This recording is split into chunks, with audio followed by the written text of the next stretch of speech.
So, he may not be comfortable around us because we ask people to make themselves familiar with the background before they start taking too much of an active role. They can create a disturbance. They can make other people distracted from the real path. And we don't want that to happen, so we correct them. I mean, if someone approaches a spiritual master, they have to expect to be corrected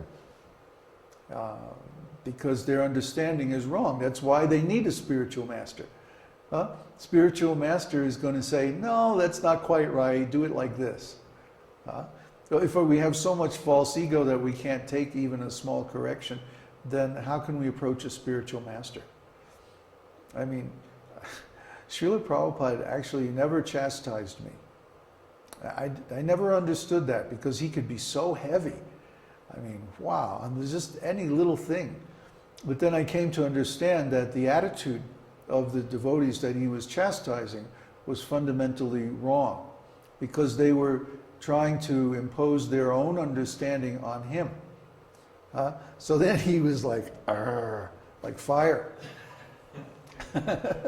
But my attitude was always, well, Srila Prabhupada, here's my service, and I hope you like it. It's the best I can do, here you go. And he was always encouraging. So that's the difference. If you wonder why sometimes we appear to get heavy with people, actually we're not getting heavy. You don't know what heavy is. Srila Prabhupada, he was heavy. But sometimes we have to be a little firm with people. And firm just means, no, stop. That's wrong. Do it like this. We never just chastise or stop someone without giving them a positive alternative. Don't do it like that. Do it like this. You see, in Krishna's preaching in Bhagavad Gita, he preaches to Arjuna like that. He's saying, don't lament. Lamenting is for fools. Those who don't understand, they lament.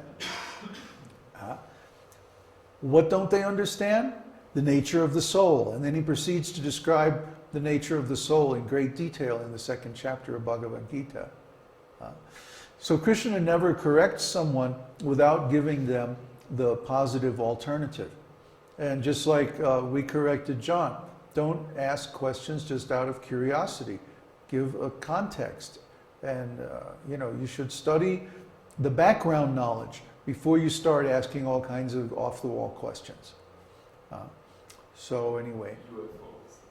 Well, there are UFOs. I mean, the airplanes of the demigods and so on. But we don't need to get into that in the context of UFOs. They're airplanes of the demigods.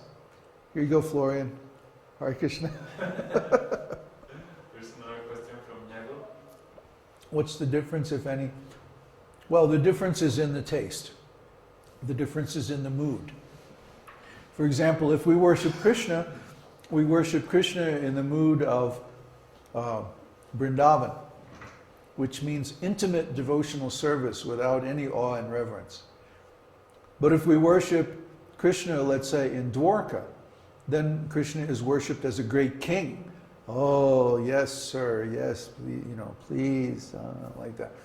Awe and reverence. A little bit of fear comes in. A little bit of respect. And that means less intimacy. Similarly, in Vaikuntha, when we worship Krishna in any of his four-armed expansions, there's all kinds of awe and reverence. And, the devotees are less intimate with Krishna in that circumstance than they are in Vrindavan, which is very, very sweet. So Hare Krishna, Mahamantra, means that we want to worship Krishna in Vrindavan mood. We want to worship him in his sweet, intimate mood. Without, as is stated in Damodar Ashtaka, without a trace of awe and reverence. So that's what really pleases Krishna. Huh? Just like I'm really pleased if someone is very, familiar and affectionate. Put yourself in Krishna's shoes. Would you want people, bowing from 2 miles away and crawling on their belly, to touch your lotus feet? Just like when Lord Brahma appeared in Vrindavan after he stole the cows and cowherd boys. And he was offering all kinds of wonderful prayers to Krishna. But Krishna was just like, hey man, relax, this is this is Vrindavan. Why are you being so, formal? He just stood silently and let Brahma offer all his prayers. And he was like, okay, can we get on with the Vrindavan pastimes now, please?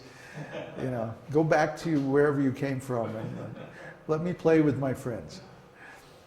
Krishna's mood in Vrindavan is very sweet and very informal. It's a cowherd village. It's not a big palace or, oops, you just moved the camera. Sorry. It's not a Vaikuntha planet or anything like that. It's not formal worship, it's informal, intimate worship. So just like when a man goes to the office, then he may have some position. Prabhupada uses the example of a high court judge. When a high court judge is sitting on the bench, everyone is very respectful. But when he goes home and he starts playing with his kids, then he may, crawl around on the floor and laugh and wrestle with them. And, he acts in a very informal way because these are his intimate family members. So in Vrindavan, everyone is an intimate associate of the Lord, and they have a very, very informal relationship with him. Krishna's expansions, however, are worshipped with formality, with lots of rules, with lots of awe and reverence. So we prefer the intimate relationship in Vrindavan and especially in Mayapur with Lord Chaitanya. What's this? One more question, then we chant Damodarashtaka. Yeah, exactly, Neville. Okay. You're happy with that? Then I'm happy too. Only one question from Krishna Prabhupada this year. Huh?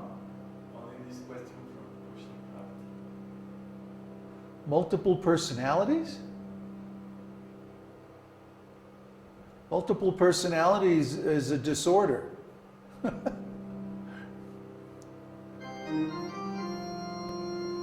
False ego, well, that's what he's talking about. Is that disorder related to the false ego? Oh yeah, it's like too much false ego.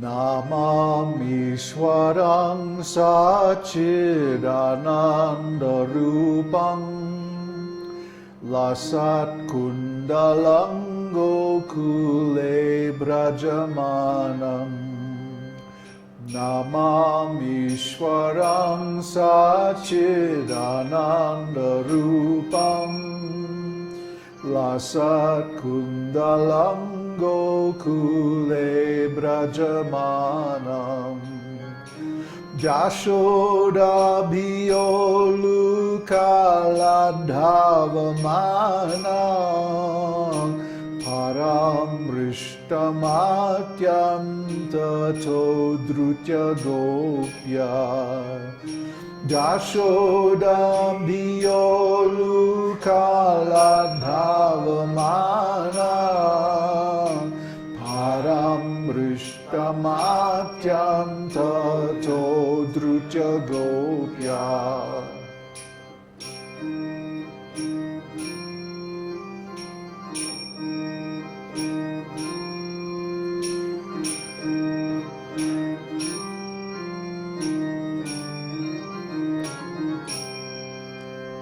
Rudantam muhur netra netra jugmam rijantam karam bhoja jugmena shatanka netram audantam muhur netra jugmam rijantam karam bhoja jugmena shatanka netram muhusvasakam patri rekanka kanta stita graivam damodaram bhakti badam muhusvasakam patri rekanka kanta stita graivam